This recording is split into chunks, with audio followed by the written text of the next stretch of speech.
আমি জানি এই ভিডিওটা দেখে অনেকেই মনে করবে যে ভিডিও বানানোর জন্য মূলত কলার পাতাই খাইতেছি, কিন্তু আসলে তা না।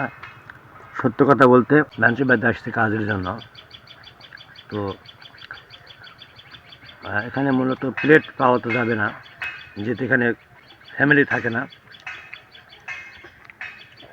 আর বাড়ি থেকে আসার সময় মূলত প্লেট যে নিয়ে আসবো এরকম কোনো পরিস্থিতিও নাই।